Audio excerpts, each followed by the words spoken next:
everybody, and welcome back. You can't. I was drinking. What? I was drinking. I thought I had time. You didn't even ask if I'd started recording yet. So I hadn't started recording. Yeah, I know. I'm telling Corbin. Corbin didn't ask if we started recording. I know. I've started recording now. Me too. I'm started recording. Hello, everybody. Corbin, can you stop? Welcome to the podcast.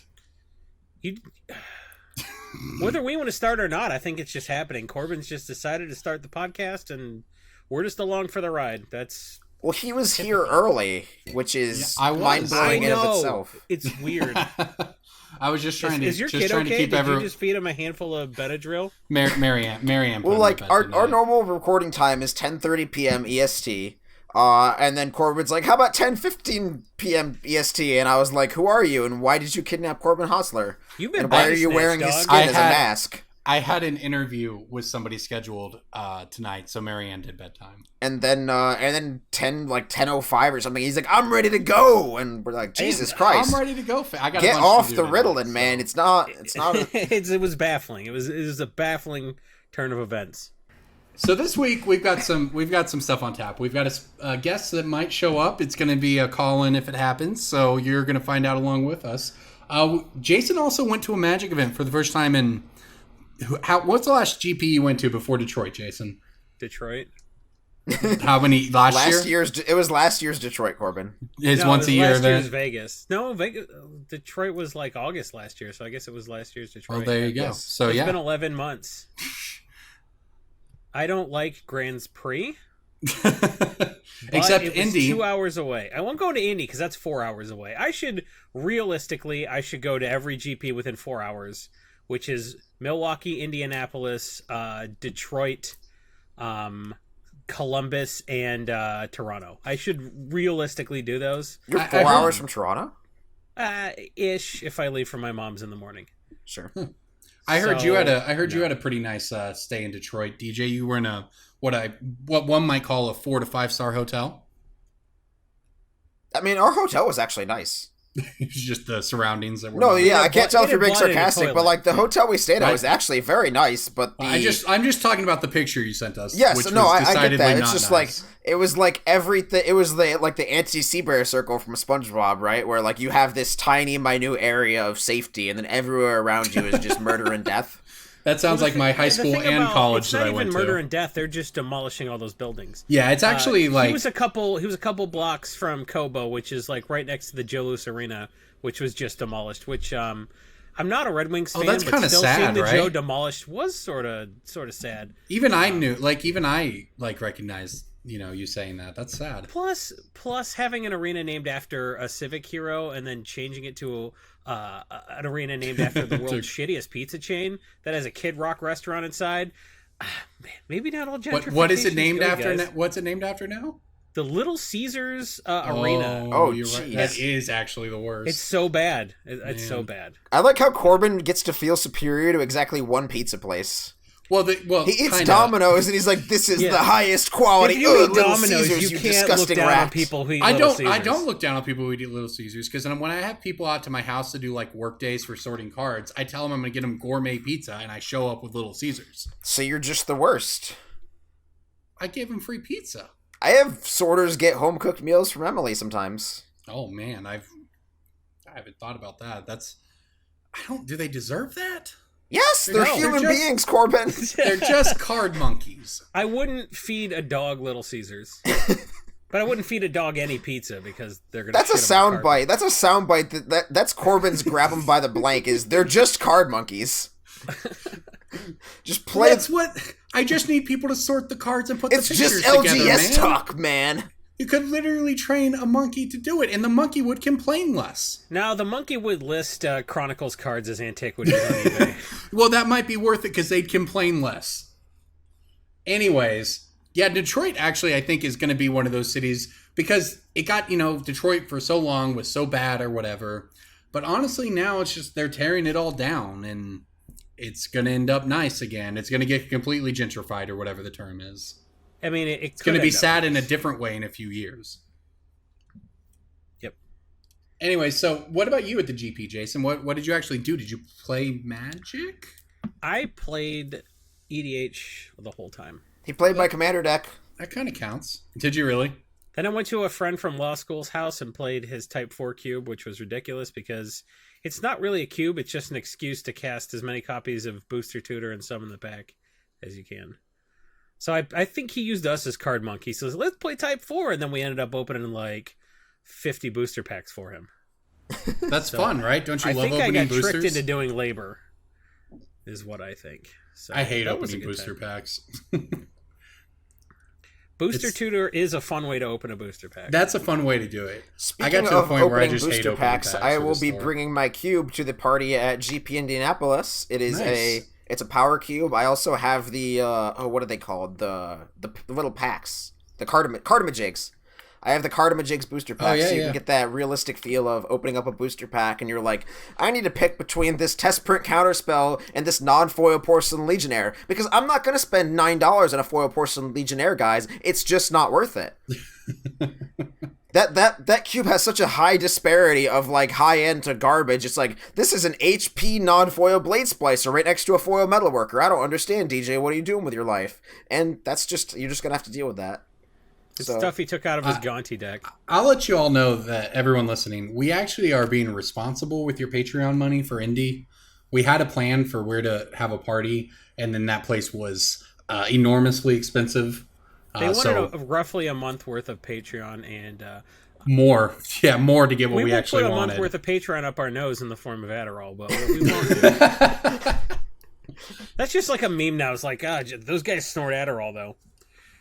I should because I've been sleeping 2 hours a night, but yeah, we're not gonna blow a whole month of Patreon per se. No, so it's not for something. Find a frugal way to have a good party, and if we can't find a frugal way to have a good party, we will. This is the part really where they ball out. This is the part where they don't go to the party because they realize we haven't found a place to have the party at. Now they're gonna go to the party. It's fine. We got 2 months. It's fine. It'll be great. No, but if we were in a card table in the hall outside the convention center, they'd go. So look, we want it to be fun for the people who are there, and we want the people who aren't there to feel like they missed out. To be honest. To Indy.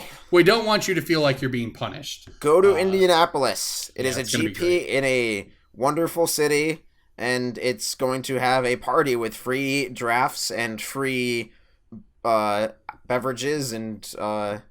Indianapolis is Gen Con. Indianapolis told Mike Pence to go screw himself. It is one of the nicer cities in Indiana, which is a toilet of a state. If you're from Indiana, you're not going to be offended by that because you're like, yeah, that's legit. Jason, do you think you hate enough states enough to go on a highly detailed rant about why each state sucks? Like, reasons why your state sucks? Is that just a new segment? That's 50 episodes worth. That's a year of content with the District of Columbia and Puerto Rico. Yeah, I could do one rant about every state and why it's a toilet. Gonna need you to get on that one. Do we really need 2 Dakotas?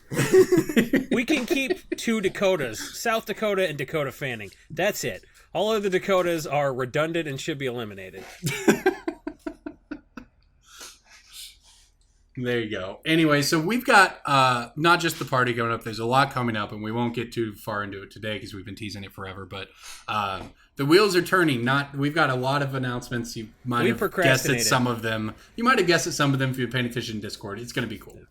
I procrastinated like I procrastinated that time I tried to get into Canada for a GP with a driver's license and a birth certificate because I didn't get my passport renewed in time. And I just showed up at the border with like a wad of documents like, I'm going on the choo-choo train. And he's like, what is all this shit? The guy's literally said shit, right? He was like, what is all this shit you just handed me? I was like... Because Ryan told me, he's like, if you have 2 forms of ID, you're fine. So I was like, it's my birth certificate. That's what I would have guessed, license. Yeah. And I would have like, thought that's true. Well, why? And I was like, I called ahead and they said it was fine.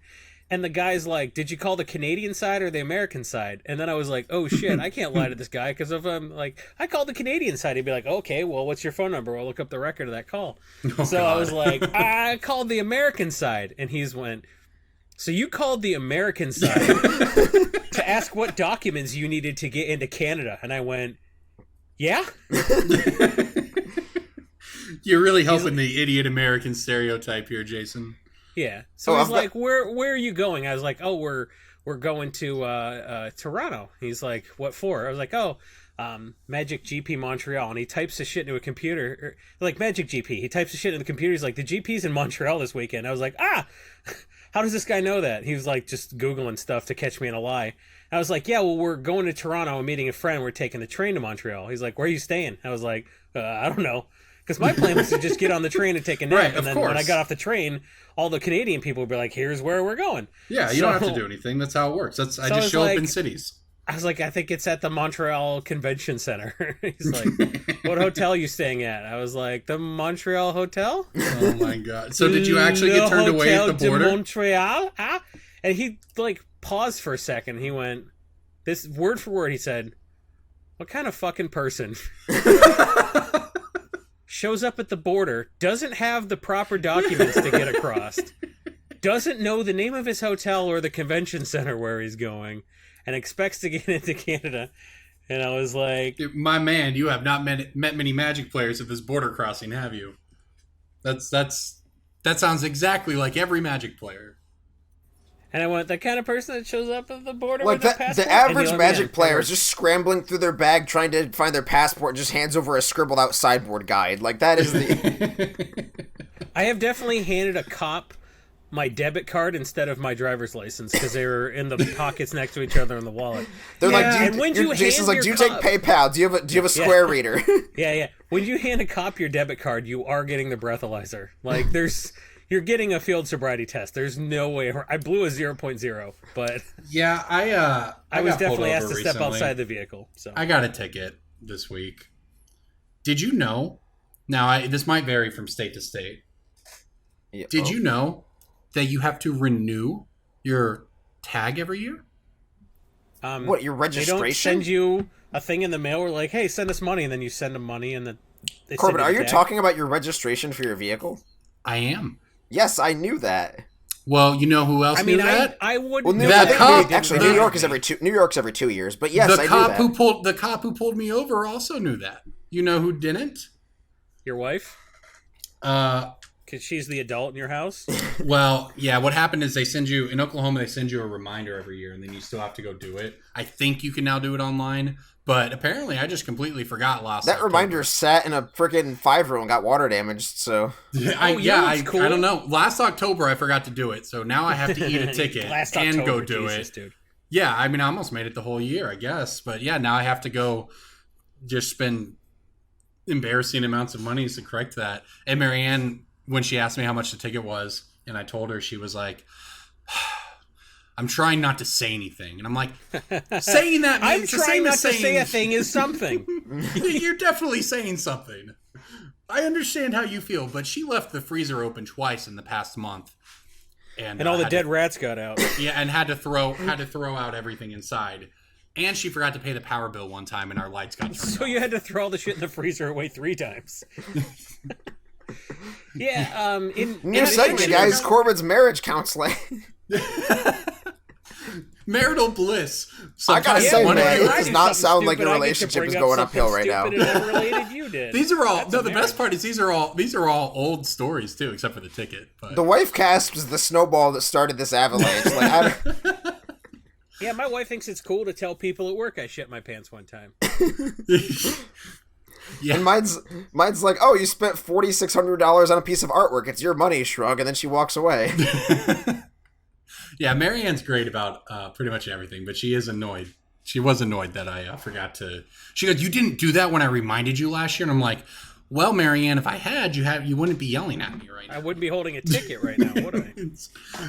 I wouldn't have been extreme. Well, the best part was I got the stupid ticket, and then I went and spent like several $1,000s on Magic cards, and it was like, man, that's a lot of money today. This sucked. Wasn't ideal.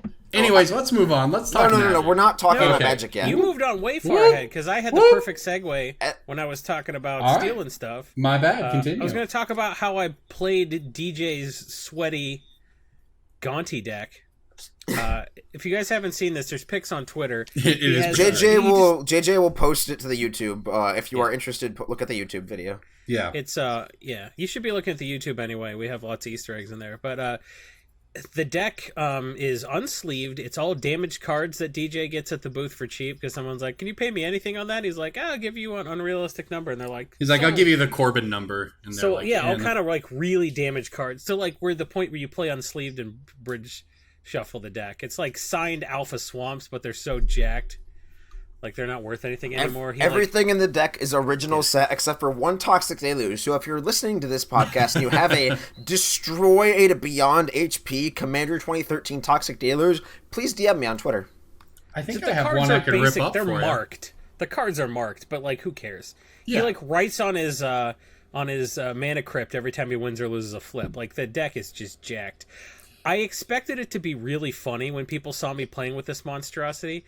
What I didn't expect was for the deck to smell like poor people. Well, it's if you're watching the YouTube video, you can see me flip through this creation that I have. It's like I had to wash my hands before I took a leak after I played with this deck. It was. Listen to that sound. Bad. Listen to that sound. Ready? You know, I was like, when you first said that, I was like, it's just a sound. This is going to be stupid. But you're right. You can actually hear it just go in pieces. This Infernal Tutor is... There's an adjective for it, and it's fuzzy. Jeez. Yeah, but, like, the way kids are talking nowadays where, you know, crispy means new. When I was a kid, crispy meant, like, it was, you know, really jacked up. No, crispy is new. Crunchy is jacked up.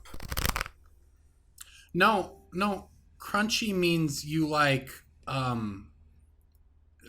healthy food and stuff. That's crunchy granola. No, like, we had a neighbor who Marianne was friends with for a hot minute who she described as crunchy because she was into, I don't know, the that term sort of for thing. People like that is crunchy granola because they're hippies. Oh. You can't just shorten it to okay. crunchy. It loses all its context. I didn't know. I guess it didn't lose all its context because I knew what you were talking about, but yeah. Yeah, I mean, I sure didn't know, though. Yeah, because they eat crunchy granola because they're weird hippies. They're like, did you know that if you eat 2 handfuls of quinoa for breakfast, you don't even eat meat, man? Anyway, I'm going to go lay down because I'm real tired. So, speaking of going into Toronto, I have a friend who was recently unable to get into Canada because of issues, and so they were trying to fix that process and get everything sorted out, and they believed they'd gotten everything sorted out, and they were near the border anyway at one point, so they went to Canada just to see if they could get in. Like, make sure, just like as a litmus test to make sure everything had been checked out. And then they're like, yeah, you can get into Canada. Like, go right through. And my friend's just like, okay. And then, like, turns around and walks away. And they're like, wait, aren't you trying to get into Canada? He's like, no, I just need to see if I could get in. And then the next time he tried to get in, he got flagged because apparently trying to get into Canada and then not going in is, like, way worse than just not being able to get into Canada. It's very suspicious. Yeah, you're just like, can I get in? Okay, thanks. BRB X, like, whenever, and they're just like, what? So that's a red flag, just in case you ever are in that situation. Yeah, I've only ever had to deal with the crossing a couple times. They did give Marianne at Pro Tour Vancouver, I think, I don't know, a long time ago. It was Origins, so like 2015 or something.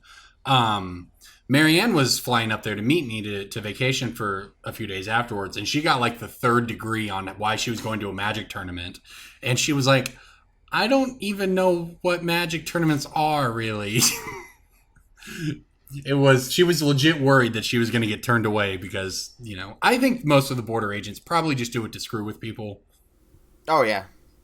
Like, they don't really care, right?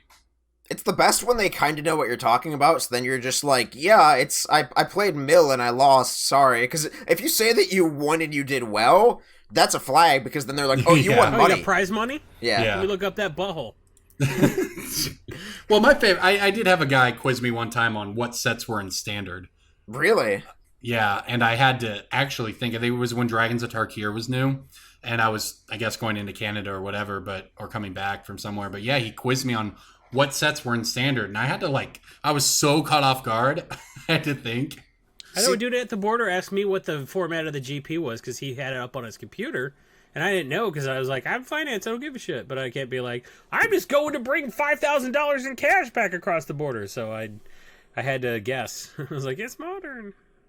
Well, the trick is to just say, like, gaming convention, and then if they ask any further, so you're like, so I put in my wizard hat, they're like, get the fuck out of here. You're like, so I tap a mana, and then I get to summon my dragon, they're like, get the fuck, just fucking tell go. them about your Merfolk deck, because even if they know Magic, they're not going to want to hear you talk about a goddamn Merfolk deck. I mean, that's probably true. So... I mean, tell them about your mill deck is good too, or the Eldrazi deck, whatever the cash. Like, I'm just going to play side events because I have a semi-competitive EDH deck that I think it's in rubber bands and it's unsleeved. Yep. So what happened was, I read online that somebody was looking for a new EDH podcast, and what they didn't want was people telling a bunch of stories at the top of the cast before they got to the meat of the MTG stuff. So fuck that guy so much, I'm gonna ruin this episode. Breaking bulk time. Breaking bulk time. Break. Oh yeah, breaking bulk. There's so much good stuff. It's a pick. Breaking bulk. The end. all right, breaking bulk. I'm gonna go first. Breaking bulk. Breaking bulk term. All right. Break bulk. I don't think this is hard, but it is a really good. It's actually a good pick right now, in addition to breaking bulk. But Return to Ravnica, uncommon creature. It's an Is It card. It's a blue-red hybrid creature. What rarity? It's uncommon. I mean, there's Is It Guildmage, there's No, probably well, not there's not. It would have been League Guildmage or whatever. Then Whatever. Return to Ravnica. You know what I meant. Yeah, it's not. Yeah, it's none of those. Red, blue, I didn't expect RTR? that. Yeah, I didn't It's expect uncommon? that. Yeah, There's like 3 Is It uncommons, and I can't... I keep thinking shit from the new set, like Piston Fist. I'll give you this. It's not the Pinger. Not Is It... Yeah, Is It Staticaster? Staticaster would have been the... It's not Staticaster. It's real cheap. It's only a quarter, but it is not going to be a quarter for long. I don't know, man. I can't think. All right. There are too many Ravnica sets. Yeah, I agree with that. It's Blister Coil Weird. Oh, that's yeah, uncommon? It is. It's an uncommon. It's a 1/1 1-drop that whenever you cast an instant or sorcery, untap it and it gets +1/+1. Yep. So it's showing up in some of the modern decks, like Lava Dark decks, essentially. The card is kind of hard rising for a quarter card, but it's probably going to be $1 before too long. So it's not just a great pick, not just a good breaking bulk. It's actually just one you want to set aside and hold on to because these are about to be in demand. It's, modern is crazy right now, and I don't know if it'll ever do anything, but it seems likely to come off a quarter. It's only ever been printed once. Interesting. I have a Mirrored and Besieged green rare. Yeah. Mirrored and Besieged. Besieged Green. Yep. What is that expansion symbol even? It's That the was the Scars second one set or and the the new third set? MPH one together. So it's like the Mirror and Yeah, I Shield know the- Is it the overlapped on them. Fido Titan? What? That was... That's like an M15 card, I think. The Yeah, that was a 7/7 core dude? set. The- Oh, what- Phyrexian Hydra. Was it Phyrexian Hydra? Is that your guess? It's like a 7/7 for 5 mana with Infect? Yeah. You're correct. You don't need to know the name of the card. Jason got it. Why did I think it was Fido Titan? I don't know. I saw the picture of the card in my head. Yeah, no, Jason's good. Phyrexian Hydra is a 5 mana 7/7 with Infect, and when it deals when a creature deals damage to it, it also loses counters. So like the downside is that you have to like remove those counters in some way, or just one shot them with a Whoa. Distortion Strike or something. But Why do we get so much background noise all of a It's sudden? Ray Perez. Oh! Wow, Ray, your video is on, and I am tripped out by looking at your video. It's Ah! like the background is super blurry. Yeah, it's like and pretty you're, HD, but He made the super background crisp. blurry so people can't identify that he worked. Shit, I'm sorry. I'm sorry, Ray. I took off my scrubs just so people wouldn't. That's good because we don't want no scrubs. I listened to that at the radio, or I listened to that at the lake over the weekend. It was great. Anyways, everybody, welcome back to Ray. So for those who don't know, Ray Future Pro is now, I guess, Ray Past Pro. Ray former pro. Ray former pro. Ray was a rookie of the year. 2014-15? Did I get that right offhand? 15-16? 16? 13? God, we're old. Anyways, well, welcome back, man. Yeah, Ray was one of our first ever guests on the show, so good to have you. We are in the middle of Breaking Bulk, if you remember that one, where we talk about all of our favorite quarter cards. I saw Ray at the GP in Detroit, and he signed a Ray Perez token, which are available on the brainstormbrewery.com/store. That's right. Where else? That's a plug. That's a plug. that was a plug. That was good. Yeah. Let's finish Breaking Bulk, and then Ray we'll talk to you about the GP, assuming you have a couple minutes. Right? We only have one more to go. So, Jason, you want to go? I have a Guilds of Ravnica green uncommon. Guilds Circuitous Route. Yeah, I mean that's going to be the only option. But the thing is, Circuitous Route foil is worth 70 cents more than the non-foil. Jason, you can type this one in the spreadsheet yourself, because I'm not going to try to spell the word circuitous. It's exactly how it sounds. It's circuit. Circuitous. Circuit. OUS. Yeah, that's a good one. Anyways, this man has a master's degree. Ray, you played at the GP. I did, yep. When was the last time you played Magic before that? Have you been playing Magic? Give us the update of what's going on, man. That was an abrupt lead out of Breaking Bulk. It's fine. Buy the foils. They're too cheap and whatever.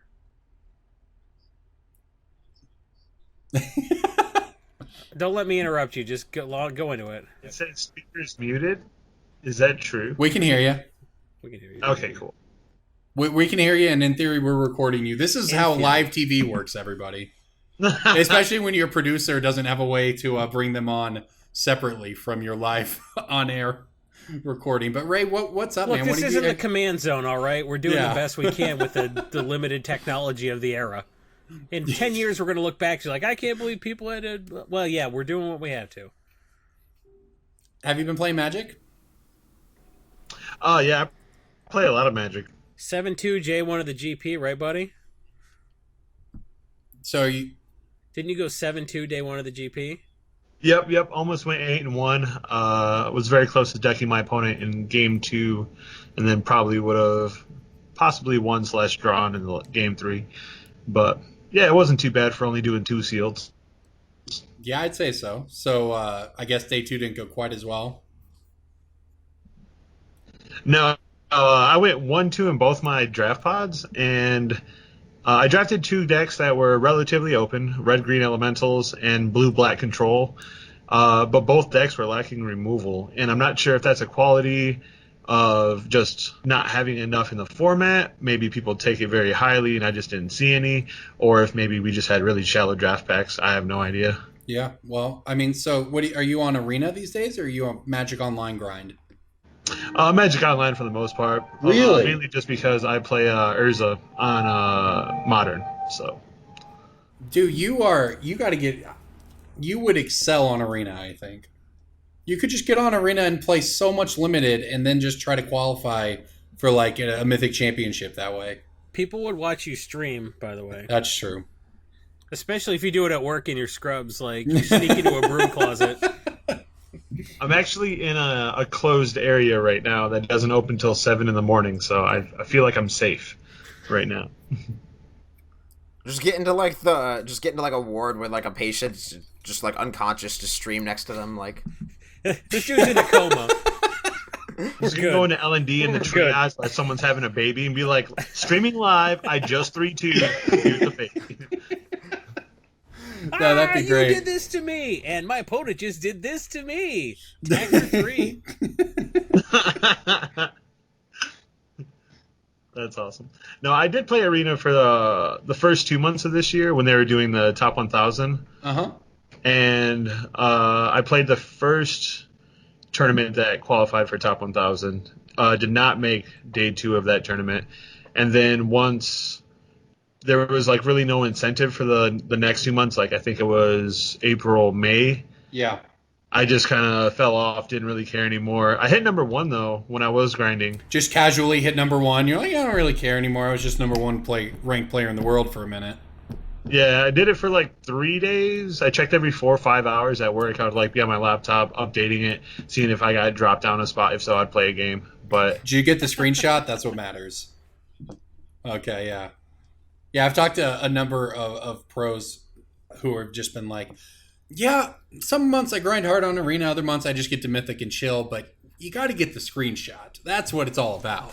Mythic and chill sounds like a great euphemism. Yeah. For when you want to come over and play Magic and your girlfriend goes to sleep, is that the euphemism here? I've actually been in trouble for that many times. Why don't you come over and watch me stream until you get aroused somehow? Yeah. One of the girls I dated when I first started grinding Magic, we dated for about 4 years. And probably within the first years when I really got serious about Magic and was playing like a lot of PTQs back in the day, going to F&M all the time, started going to Grand Prix and Opens. And she would constantly wake up and watch me on the computer. And she's like, normally, you know, I would think something is going on, but I also just know you play Magic online. And she would get so mad. Because I don't go to sleep till like 8 in the morning, so she'd be sleeping all night. And she wanted me to sleep in bed with her and just stare at the wall, basically. So I would just sneak out of it. Yeah. I'm not sure if this is still PG rated or not, so I don't want to say... Oh, no. I think Jason When were we ever PG rated? Yeah, it got... I mean... The first episode, maybe. Episode 1 and 2. That's fair. All right, so basically, she said she would rather see me watch porn than play Magic. She's like, are you watching porn? You like minimize Magic Online. It's just like hardcore bondage porn. You're like, no, I'm just watching a dude get his balls railed on. She's like, all right, I better not get you playing Magic. This is the perfect intro to the one game we deemed too inflammatory for even after hours. Oh yeah. That was...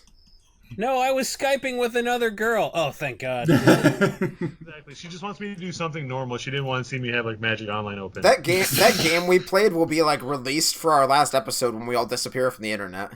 It was our manifesto. Like when somebody quits an industry and they just light up everything. Like that will be our look at elevator when we all... I'll say this. I'll tell you all. You come to the party at GP Indianapolis. We'll play the game with you. That seems dangerous. No recording devices allowed. Yes. Well, that's definitely got to be clear. I mean, I'm surprised that Corbin's putting his throat on the guillotine for that one. Like, I'm pretty careful about what I say publicly.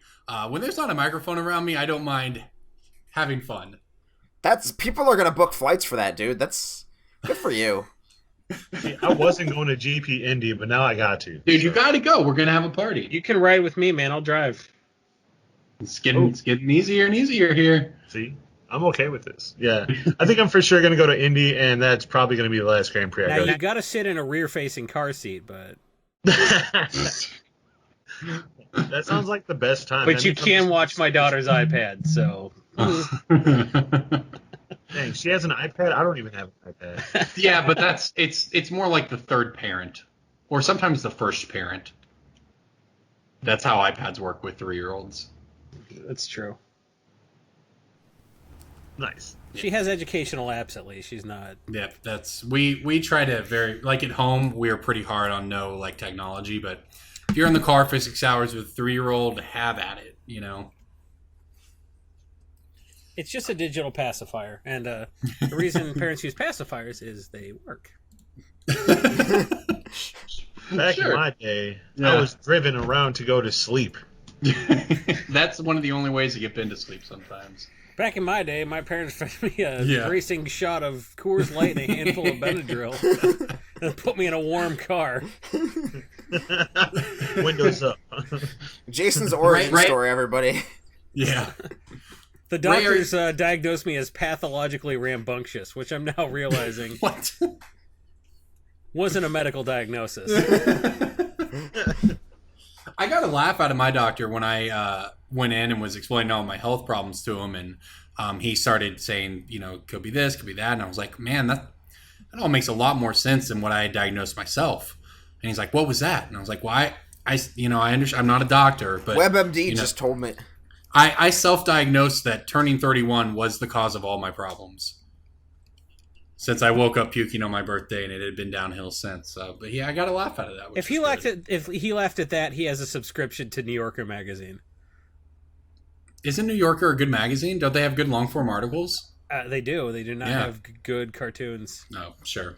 They're good comics. Anyways, but next up is we were going to talk about the Mythic Championship and Modern Horizons. Ray, have you have you had any taste of those formats or that format, Modern Horizons or Modern? Yeah. So actually, quite a bit of Modern. I actually was going to skip the main event to play the Modern MCQ because that's how much I'm involved in Modern. Wow. What are you playing? Blue White? Blue White? Nope, Grixis Urza. I took a pact earlier this year to swear off Blue White until 2020. Okay. It might be a good time for Blue White right now. I mean, I've talked to, I've been prepping for the Mythic Championship next week in Barcelona, and it seems like what most pros are expecting is Eldrazi-Tron has been very strong recently with the Karn editions, I guess. Humans, but less humans than before. Dredge, and Blue White. Those are the kind of the 4 decks people have on their radars heading into Barcelona. So this would have been a good time for your Blue White control deck, maybe. I feel like my style of Blue White is much different than what people consider Blue White. That's probably true, especially these days. But you've been playing a lot of Modern. What do you think about the format post Hogak? So I'm one of the few people who didn't mind Hogak being in the format. Oof. So yeah, it's a big oof there, my man. But you may be the minority. Yeah. Yeah. Basically, ever since Modern Horizons has been printed and Urza was spoiled, I knew that I was going to be playing Urza in some fashion. Okay. Just build an EDH deck, dude. Don't ruin Modern. Just build. Come on. Easy in EDH though. That's the thing. Like it is. Well, Paradox Engine's gone. That's one of the reasons. That's true. This is very true. Yeah, that's people are starting to put Paradox Engine in the Modern version. Really? Yep. Wow. Just reason they're trying to go off with spinning. But the thing is that like when you start going off with Doctor Sword combo with Urza, it doesn't matter what you kill with. You don't even have to kill with. You can just gain 1 billion and pass the turn. So my kill count of choice is Spine of Ishtar, so that I just blow up everything and pass the turn. That's immediate. That's an EDH strategy. Ray. That's what we've been doing. That's what I've been doing that this whole time. Yeah, but like in 2011 with EDH, I was using Sculpting Steel and Spine of Ishtar and Gliss of the Traitor to make 1 mana Vindicates. Like that is one of the things about Modern. For that KCI, I guess, not Ashnod's Altar, but it's sometimes cool in Modern that like I think the first thing in the format going back a long time that ever kind of felt like that was when Keranos started being like the best cyborg card in Blue-Red Twin decks. And the post-sported games were all about Keranos. And it's like, what format are we playing again? Now it's so now Modern is obviously incredibly powerful and broken all over. So it's still just funny though that EDH combos are still the go-to here. Paradox Engine and Spine of Ishtar. Well, I mean, EDH stuff is EDH stuff for a reason. It's 7 mana, and it's 3 card combos, and like you're just not doing that kind of stuff in a format where, the best removal spell is a mana. So the fact that like we can actually get to EDH amounts of mana and do EDH stuff in Modern credibly, I think is fantastic. I love they printed a card powerful enough to not almost ruin EDH, but not quite, but also impact Modern. Yeah. It's very tilting that it dies a fatal push. Yeah. Speaking of Modern, I mean, this is definitely not the first time we've mentioned it, but last call, I guess, on your Modern Horizons cards. Probably the set just went crazy. I mean, we definitely mentioned it several weeks ago, so the window was there, but this is probably the best time to pick up. This is not when you go buy Ren and Sixes or whatever at $80, right? But this is probably the time you start looking at things like the Horizon lands at 15 or whatever most of them are at. This is probably the lowest they're going to be for a long time. I don't think that they're going to just throw them into products, so it's a good time because they're all going to be 20 plus eventually, and everything in the set is honestly just going crazy. But we knew it would. Well, here's the thing all of us know, and all of us have tweeted, but we haven't said on the podcast yet, and I want to make sure... Well, also, hey, why aren't you just following us on Twitter, idiots? But if you're not about that life and you listen to the podcast for podcast advice, when they say, like, print to demand and print to order and, like, phrases like that, most people don't know what those phrases mean. Most people. A lot of people will go on the finance subreddit and tell you they know what they mean, and they're like, "Oh, it's print to order," which means, or print to demand or whatever. It means they're going to do another wave.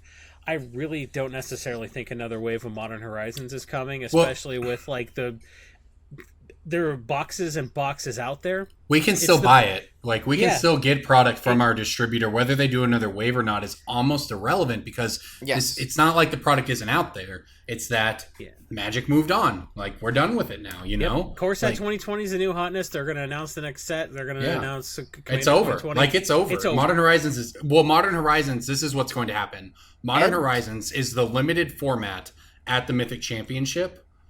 And the Mythic Championship is undoubtedly, as a result, going to, and because of what the set has done to Modern, it's going to highlight a bunch of cards from the set. Ed made a really good Twitter thread that basically summarized that. I mean, I can read it right now. He said, "People still don't seem to understand printed demand and how it affects Modern Horizon singles pricing. There is no second wave coming. Distributors have plenty in stock. Stores are no longer cracking the product for singles because they're already thinking about Magic 20. There's no shortage on boxes. There's a shortage on boxes being open. No one wants to open a box that costs $160 or potentially open up $80, and no consumer wants to spend $200 on last month's product when Magic 20 is released in 3 days and Commander's released in 40 days." Yep. And like, I want to suggest that perhaps you do want to buy a $180 Mass Drop box, because people are opening $300 worth of value in those boxes still. Sometimes. And a lot of the cards are just going up. Or just, you know, and I don't know how the sealed boxes are going to do, but I can give you the store perspective on it. It's just a matter of budgeting, right? Like, you have to outlay so many thousands of dollars just to have a pre-release. Like, you don't want to tie it up in another 4 cases of Horizons product that's going to sit. And you'll get through it or whatever, but it's just a matter of cash flow, and you got to put out money for the next pre-release. You just have to do that. That's how it works. And now you got to put out money for the Commander stuff. That's obviously a different scale, but it's done. Like, it's just done. The product is going to be out there, but the prices are going to keep going. So I don't even want to make a pick, because you all know what's good. You know, you all know the good cards in here. Some of them have been our picks of the week in the past, but the whole set just has bottomed out, or if not, is now. I mean, you have no chance left. Specifically, you want to focus on cards that have not found a home yet. Right. Like, you don't want to be like, oh, Ren in 6 goes to 140, better buy. No, like, you if you miss the boat, you miss the boat, that's fine. But, like, just look at the cards in the set that do not have a home yet and could be highlighted based on future innovations and future releases of cards. I'll tell you that 2 that have been somewhat under the radar here are Kess and Lightning Skelemental. Kess is a Mythic, which helps it, but there have been some Grixis decks with Kess that have sort of been a thing. I just want that 12-ball Lightning deck to be good, man. That deck is funny as hell. Yeah, I like just that. And like, once a league on Moto. Just like 12-ball Lightnings, it's great. The elemental new M20 guy, and then Coco's, and then you're fine. Like, well, the thing is, you get to play Unearth now. Like, Lightning Skelemental plus Unearth is crazy, but Lightning Skelemental does look pretty bad against Lava Dart. So, and that's a thing out of all the Phoenix decks. Yes. Nice. Yeah, because, I mean, well, they had Gutshot, too. Yeah. I mean, like, the difference is, Lava Dart's insane. It's dumb. So here's some data from Dawnglare. The box EV on Modern Horizon is $250. So if you're getting them from mid or low? Yeah, that's got to be mid, right? Mid is not very accurate in terms of box. It's whatever Dawnglare is. Yeah, I think Dawnglare uses. You can filter it by low. Oh, let's look it up. Well, we can just let's get it right, and then you can redo that part, Jason. Oh, TCG player low. It's 181. So. Wow. So just reintroduce it. So you'll make $2. No. I'm not going to reintroduce it. We're having a conversation right now. People should know that you can filter by low. Okay. If you do it by low, TCG player low, which is like I guess what you would turn around and resell it for, you are guaranteed to make $1.59. Guaranteed is a strong word. You are a very strong word. You are TCG likely. market is $216. TCG mid is $250. So. I actually don't hate $180 Mass Drop boxes.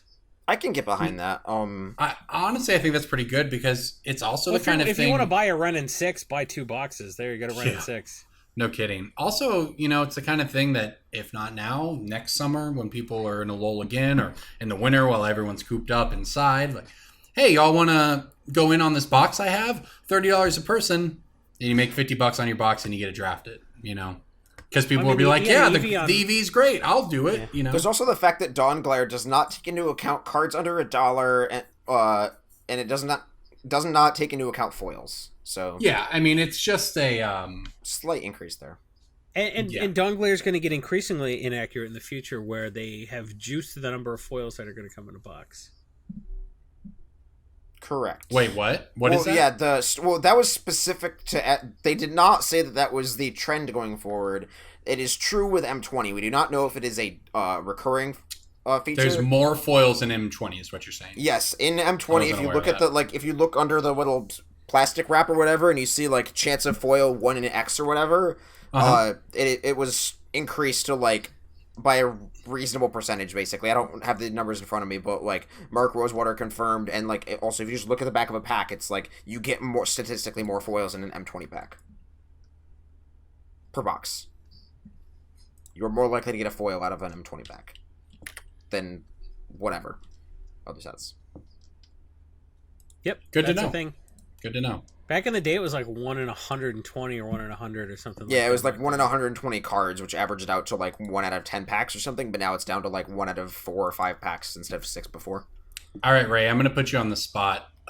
If you were playing at the Mythic Championship next week, what would you play in Modern right now? 100% Grixis Urza. Okay, no question. So what's in the different colors? So basically, why Grixis? Why red?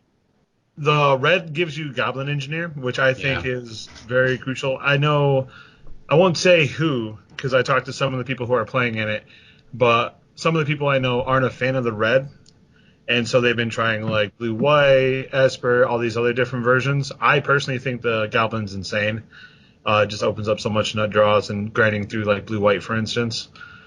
But the black is for Tezzeret, Agent of Bolas on the sideboard.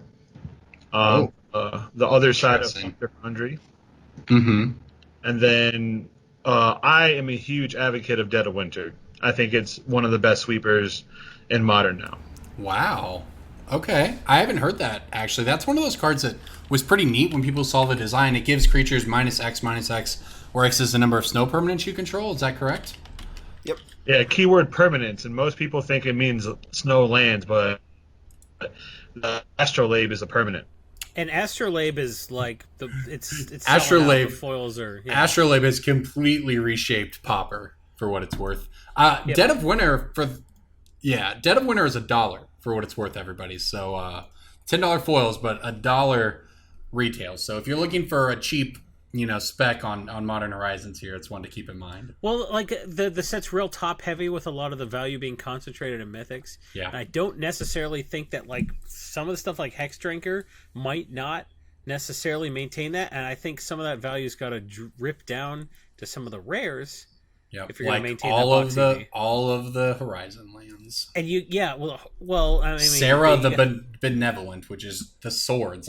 These are all going to be more fun. These are all going to be $20 cards in 6 months or a year. Sarah is the best. That card is going to be on my 95 hot list for the next 15 years. Yeah, it's unreal that this card is $12. It's a worship. Yep, and you got stuff like Ice Fang Coatl and some of the other stuff that's just going to be $3-4. Yep. And the set's nuts. I think you'll be real glad later if you bought some boxes. And just get some boxes. It's a gift to yourself.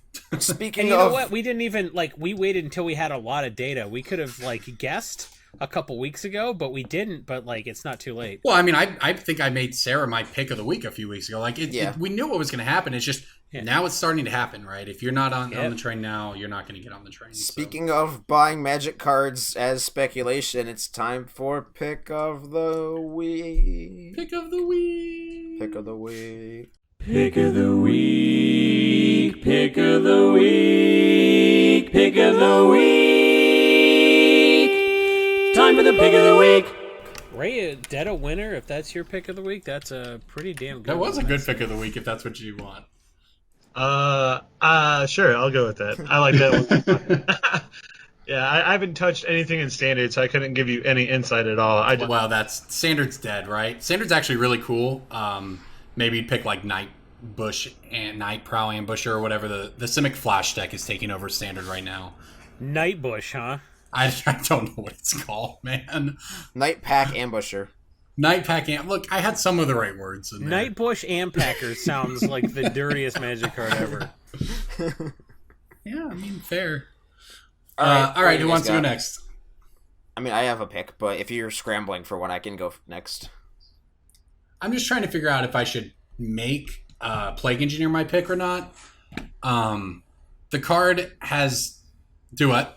That card's nice. Yeah, and I think it's just going to be huge at the Mythic Championship, and I think that Jund is actually one of the... Jund won the Red Bull event. Jund might just be good, and Plague Engineer is great against humans, clearly, which is going to be one of the more popular decks in the room no matter what. So it's hard to say. The card it's about $7 right now, $7.50. It was $5 for the last month or so. So it's starting to move, and I think by the end of the Mythic Championship, it has the potential to have doubled from where it's at right now, or more. Like I just think that we're going to have cards on camera. It's going to be Modern Horizons featured. It's going to be a thing that gets talked about, how it and War of the Spark have changed the format.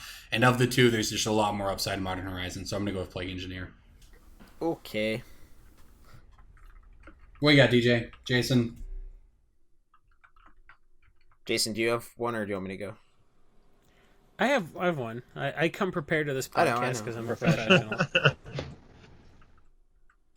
Like, I still think that Yarok is like the deck, right? I think it's this year's Muldrotha. Yes.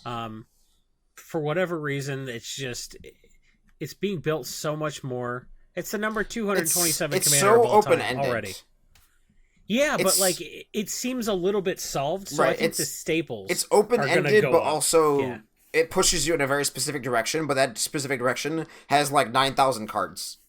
I think you have 15 slots to play with. I think you have like, wow, this is the Yarok deck, and you have 15 slots to play with. And some people are doing dumb crap like, well, I guess I'm going to play Overburden, so they have to do Overburden twice whenever they play land, or Painful Quandary or something stupid like that. But I think you just can't beat good old staples in the deck, and I think a staple that's under $10 right now and it won't be for long is good old Panharmonicon. Do you remember when, like, it just shows how much the window is constricted on everything. Remember when we were like, get Panharmonicon when it rotates, get Aetherflux Reservoir when it rotates, and then they just went crazy before then. I mean, Aetherflux Reservoir was, like, cheaper right when it first came out than it was at rotation. So, like, maybe that's not the wisdom anymore, because I think EDH has just, like, figured it out. It's not standard players dumping the stuff in the binders. It's because, like... It's just commander demand is so much higher nowadays. Yeah. So I don't think you wait for rotation anymore. I think you get the stuff a little... You just... Basically, you get it a month after release, right? I think you get... Yeah, I think you get it peak supply, because I don't think you get it, like, right at pre-release when the card's, like, first available. Because it's really... I think when the stuff is opened the most and we're like, this is when you get stuff, I still think that's kind of when you get your EDH stuff, because Panharmonicon's $8 right now. Yeah. All right, Ray, hear me out. Panharmonicon with Urza. It's kind of like engine. Urza plus anything is banana, so... But what do you have for each? Panharmonicon with Goblin Engineer. That's really nice. I like that. I can sacrifice my Astrolabe, bring back Ichor Wellspring, trigger, sacrifice Wellspring, bring back Astrolabe. Which, this is the first time I've actually called it by its real name. I call it Snow Globe, but I figured because it's the podcast. Okay, well, I'm now going to do that at the Mythic Championship. Globe's a good name. Thank you for that, because I will be using that. Hey, is Scrap Trawler ever going to do anything? Because I have a ton of those set. I'm going to get that one on air. That's what's going to happen. I'm going to pass that one on to the podcast crew, and I'm going to tell them to shout out 2013-14 Rookie of the Year, Ray Perez, for calling it a snow globe. That's awesome. I'll be so excited. I'll be watching it at work. All right, I have a pick of the week. He'll be snow excited.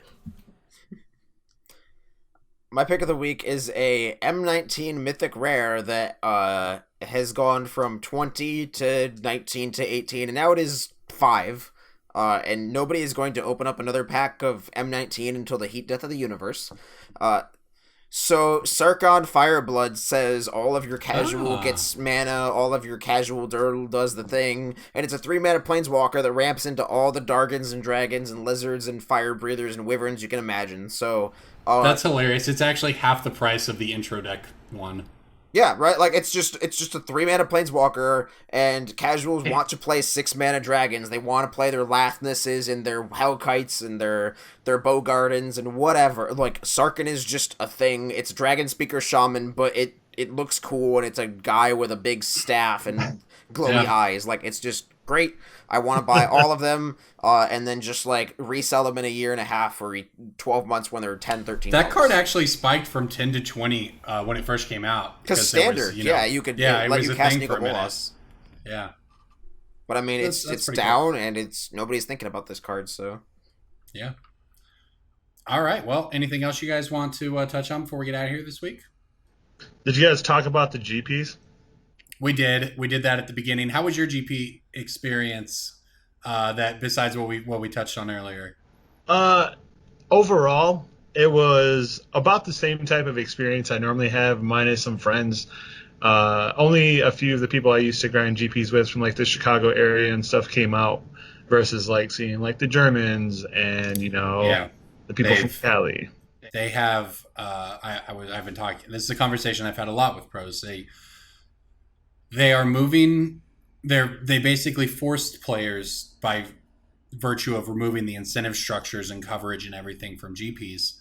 They want them at home streaming Arena, and that's probably a more healthy decision for the players. It sucks for those who aren't in the MPL and those who were at GPs a lot, and that's where your friend group is and all this stuff. But at the same time, we'd have all these articles from Jerry Thompson or whoever else just telling you how shitty it actually is to be on the GP grind, like, so yeah. The other side of the coin too for us was always worst case scenario, you can play an MCQ or play a double up or something to recoup some value and have some fun.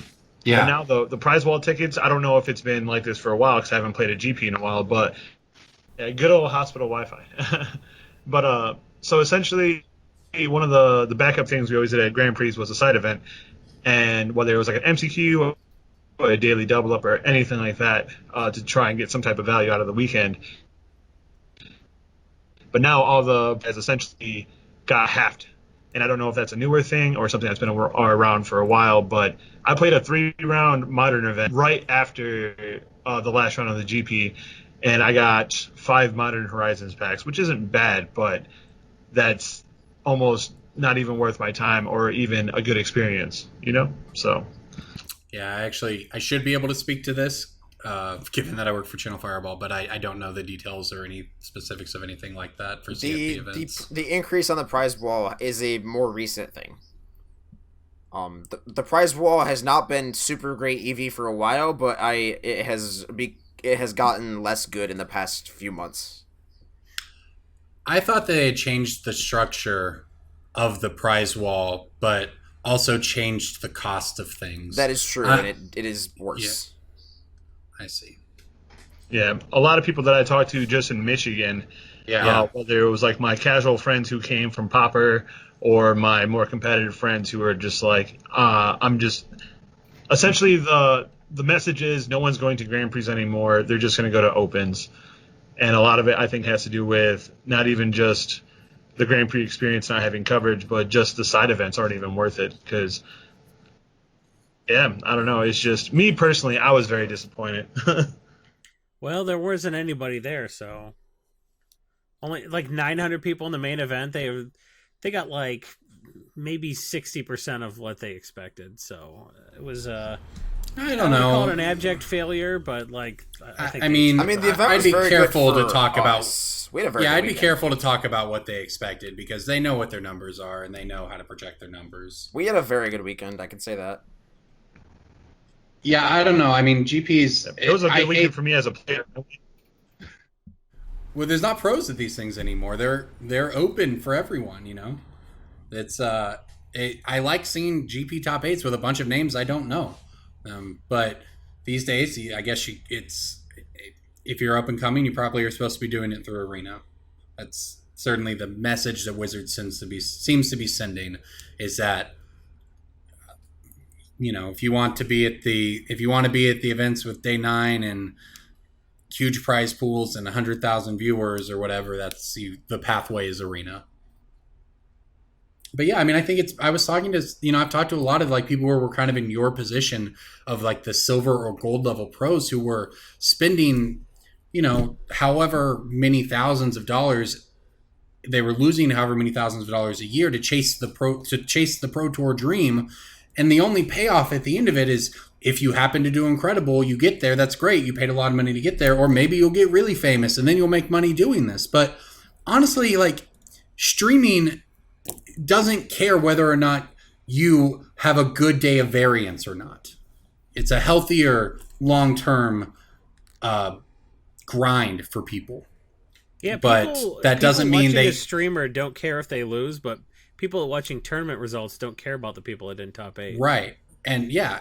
So, and like streaming is an income source. It's maybe not a lot, but once you start calculating the money you save on flights and hotels, and now maybe make some number of $100 a month streaming if you decide to spend your weekend streaming, like selling your bathwater. Anyways, it's just it's one of those things where everyone kind of supports the goals of where Magic is going, and they're very unhappy with how Wizards decided to get there. Yeah. So I think I'm going to try my hand at poker here in the next few years. Way to end it on a downer note, Corbin. God damn Ray brought it up, man. Ray brought it up. It's an important topic. It is very important, and I think that the community is just going to continue to voice their opinion. Yeah, I have nothing against WotC and Channel Fireball. I just want to have the best experience for the community as a whole. And if that's, you know, the Open Series, the Grand Prix Series, you know, whichever series, that's fine with me as long as there is something. No, I mean, like, Channel will, like, players can vote with their market and Channel can act accordingly. If GP attendance goes down the toilet and they suddenly start to lose X amount of dollars, then they will make the necessary adjustments to determine the correct structure to make their events more appealing. And that is a multi-cogged giant robot-esque that needs to, like, have time to become organized and, like, get going, sort of like how Wizards takes a year and a half to print sets. Like, they can't just change on a dime. It is a giant corporate machine that requires time and WD-40 to move around. But, like, it's just the way it is. They were increasing GP cost over the course of 2016, 2017 to see where they could push it. They found that point, and now they can figure out how to scale it back if we have an empty hall one weekend. So, like, and one of the things I think is worth mentioning is that this was also a conscious decision that was made probably about 4 or 5 years ago. Yes. They don't want giant numbers in the main event necessarily. 2,000 person tournaments aren't fun. They're not fun for anybody. Splitting them up. The rounds go for an hour and a half. Yeah. It's not fun for the staff. It's not fun for the players. It's not fun for the judges. They don't want that. If they can spread the same amount of people, and that's how you have stories like, that's how you end up with Jason saying, well, the GP attendance was low, but DJ saying it's great for us. The players aren't all in the main event anymore. Well, and that's also because, like, they raised the dealer costs so that you didn't have, like, a store that gets 12 people for F&M having a booth at GP Detroit. Like, they increased the competition there, so there were a smaller number of dealers, and they all did well because, like, there was 8 dealers in the room and everybody got to sit down with somebody versus it's spread out over like 30 people. So yeah, I will say this though. It felt excellent going 9-6 and making money. I haven't done that. It's good to hear. I'm going to play GP Oklahoma City at the end of the year. It'd be the first GP I've played in 4 years. Nice. I'm excited. Yeah. I can't remember the last time I played a GP main event. 2012 maybe? I played Albuquerque. Was my last one. I You think played mine Vegas. was- You played Vegas one, Jason. I dropped Vegas when I saw my seal pool. 2013, maybe. I It was played 2013. I played in like a Philly or a Pittsburgh or something like that, and it was 2013 Born of the Gods sealed. I made a trip to. Oof. Yeah. That was the first GP I met Jason at, I think. I decided before Ben was born I wanted to go to Albuquerque and play in one last GP or whatever. Because I've only played a handful in my life because I was always working on. But it was Shadows over Innistrad sealed, and it was terrible. Everyone had everyone had a bunch of bombs because they were flip cards. So if some people just had 9 rares in their deck or whatever, you know, it was a very stupid format. But yeah, and all right, on Corbin's salt, we can end. That is a much better place to end the podcast on Corbin complaining about variants. Such a good place to pinch it off for the night. Ray, thank you for coming on, man. It's always nice to have you here and introduce new people to the 2013-14 Rookie of the Year in Magic. Yeah, I appreciate it, guys. I actually had someone come up to me at GP Detroit and tell me they remember me from Brainstorm Brewery episode when I was first on, and I was like, "Wow, That's awesome. I had no idea who he was," and he just came up and introduced himself, and I was like, "Man, that's awesome to hear," because I don't even go to events like that anymore. Was his name Narc? No, I don't know what his name was. He didn't say. Yeah. We have some super fans, man. We've got some great super fans in the Discord. Nice. The Discord that people access by going to patreon.com/. They're done by now, man. They're gone. Or for as little as 20 or 25 cents an episode, they can go to our Discord. It's the best $1 you will spend. You're playing me off, huh? You think that's going to stop my Patreon page? No, I just think it sounds better with an outro attached. We have a guy who could put music over this. You don't have to. See you next week, everybody. You'll hear us. We won't see you. We don't give a shit about your lives, but you'll hear us. Thank you for coming to GP Detroit and saying hi to me, and thanks to you for all the support. We have some cool announcements coming. They are coming. We have finalized most of them. Outro music for me.